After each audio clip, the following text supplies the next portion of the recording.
Nakiisa si Pangulong Ferdinand R. Marcos Jr. sa ating mga kababayang Muslim para sa pagtatapos ng kanilang isang buwang pag-ayuno.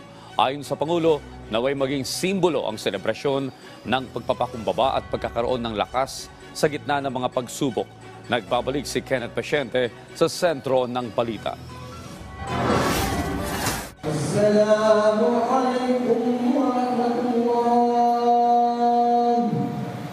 Sa pagdiriwang ng Idil Fitr o ang araw ng pagtatapos ng Ramadan ngayong araw, mainit na ipinaabot ni Pangulong Ferdinand R. Marcos Jr. ang kanyang pagbati sa mga kapatid nating Muslim.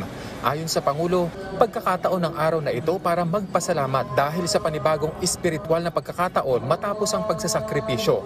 Hindi lamang basta pagtatapos ng Ramadan, kundi isang hudyat para sa muling pagtatalaga ng dedikasyon ng mga kapatid nating Muslim tungo sa disiplinado, marangal at matiwasay na pamumuhay. This sacred occasion of spirituality and festivities is a solemn time to thank the Almighty for the many blessings that have been bestowed upon us and to ask for His continued guidance and providence as we proceed in our life's journeys. Kasabay nito, hinimok naman ng Pangulo ang publiko na magsilbing simbolo ang selebrasyon para maging isang ehemplo ang bawat isa para sa pagpapakumbaba, kapayapaan at lakas para mapagtagumpayan ang mga pagsubok sa buhay at mapanatili ang tiwala sa Diyos. Tiwala rin ng Pangulo na patuloy na magbibigay ng gabay si Allah kasabay ng pagtutulungan ng bawat isa tungo sa mapayapa at masaganang komunidad na may compassion para sa bawat isa.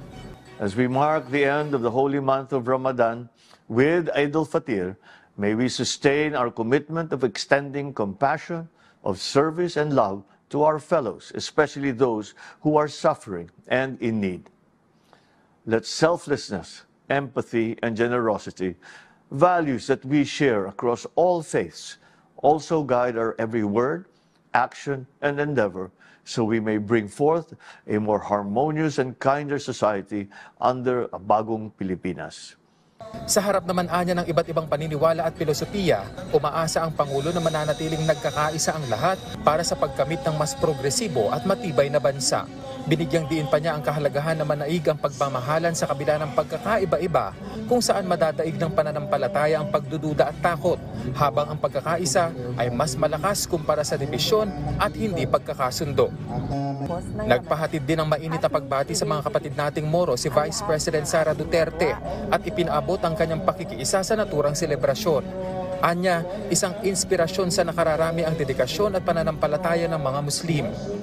Ang pagtatapos ng Ramadan ay paalala sa atin na maging mapagkumbaba, mapagpatawad at palalimin pa ang ating pananampalataya.